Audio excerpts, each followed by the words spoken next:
کہ اس قسم کی کوئی قانونی حیثیت نہیں ہے. پاکستان میں اس طرح کی لیبارٹریوں والے کام پہلے بھی ہوتے رہے ہیں. انہوں نے ملٹری ڈکٹیٹرشپ کی بات کی. اچھا انہوں نے کہا کہ کواسی ڈکٹیٹرشپ پاکستان میں رہی, صدارتی نظام بھی لایا گیا, مجلس شورا بھی ہوئی, ٹیکنوکریٹک گورننس بھی آئی, ہائیبرڈ ڈیموکریٹک بھی آئی, تو لیکن یہ سب وہ سب ناکام ہوئے. تو پلیز اس طرح نہ کریں, یہ بالکل غیر قانونی, ہم اس کی مکمل طور پر مخالفت کریں گے. تو پیپلز پارٹی نے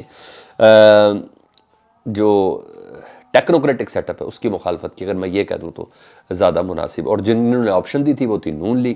اگر نون لیگ کی یہ آپشن تھی تو نون لیگ کے جو قانون دان ہیں جو اصولوں پہ, اعظم نذیر تارڑ صاحب, میں ان کو ذاتی طور پر ان کی بڑی رسپیکٹ کرتا ہوں, جو پچھلے دنوں بھی انہوں نے صرف ایک فنکشن کے اندر صرف مسکرائے تھے جس میں کچھ لوگ ایسے تھے جنہوں نے پاکستان کی مخالف باتیں کی تھی, یاد ہے جب بلاول وغیرہ بھی تھے, میں نام ہی نہیں لینا چاہتا, تو انہوں نے اس کے اوپر استعفیٰ دے دیا تھا. لیکن اعظم نذیر تارڑ صاحب بھی کہہ رہے ہیں اس کی کوئی قانونی حیثیت نہیں ہے. یعنی حکومتی قانون دان بھی اپوز کریں لیکن شاید ان کو اس لیول پہ نہیں لیا گیا اعتماد پہ جس کی بات کی جا رہی ہے. بہرحال یہ تو ایک اپڈیٹ تھی, میں نے آپ کو کہا اس پہ جس پہ بڑا شدت سے کام ہو رہا ہے.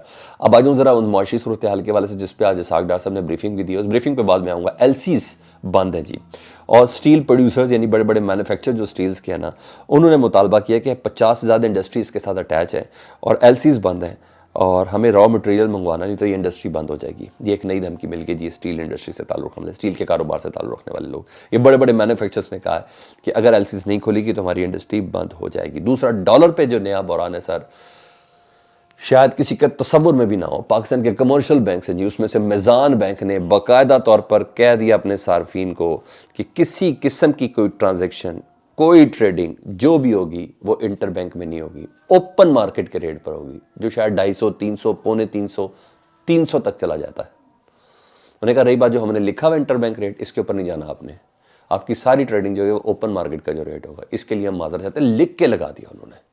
یہ میں میزان بینک کی بات کنفرم کر رہا ہوں, اس سے بڑا تماچا کوئی نہیں ہے. بس کرتے ہیں یہ ڈرامے بازی پاکستان کے ساتھ. تو ڈسپلے پہ لکھ دیا انہوں نے. تو بہرحال اس کا چیز کا بڑا دھیان دینا چاہیے اس چیز پہ. تو یہ تمام چیزیں.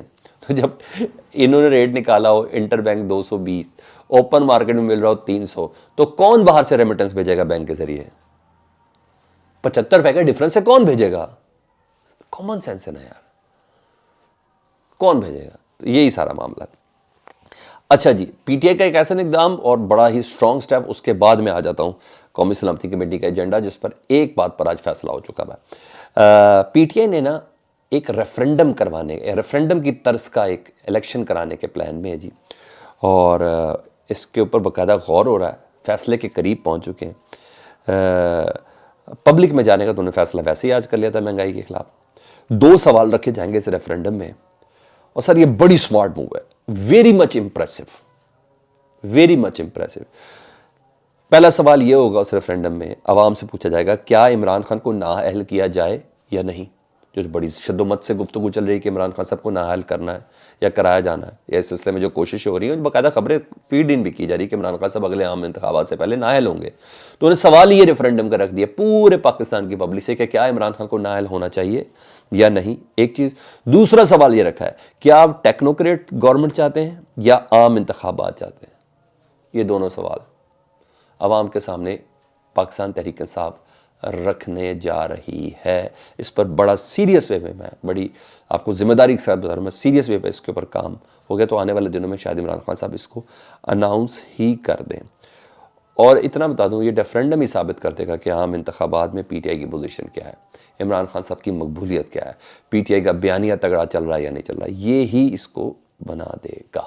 کلیئر کر کے اب آ جاؤں قومی سلامتی کمیٹی کے اس اجلاس پہ. میں نے آپ کو پہلے کہا تھا یہ اجلاس لمبا ہو سکتا ہے, اور یہ ایسا ہی ہوا. اب آ جائے اور دوسری سٹنگ اس کی منڈے کو پھر chief of army staff, joint chief, D G I S I اور تمام سروسز چیف کے علاوہ وزیر اعظم, وزیر خزانہ, وزیر داخلہ اور وزیر خارجہ ادھر موجود ہوں گے.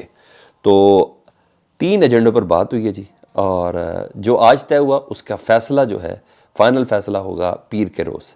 معیشت کی صورتحال اور چیلنجز اسحاق ڈار صاحب نے ساری بریفنگ دی ہے جی, اور کیا اقدامات کرنے چاہیے اور وقت کی کیا ضرورت ہے اس پر بات کی ہے جی. اور سیکیورٹی حکام نے یعنی فوج نے باقاعدہ, آئی ایس آئی نے باقاعدہ طور پر آئی ایس آئی چیف نے سیکیورٹی کے حوالے سے دہشت گردی پر بریفنگ دی ہے کہ ہمیں کون سے چیلنجز ہیں, اس پہ کیا اقدام کرنے چاہیے. فائنل فیصلہ ہونا ہے منڈے کو.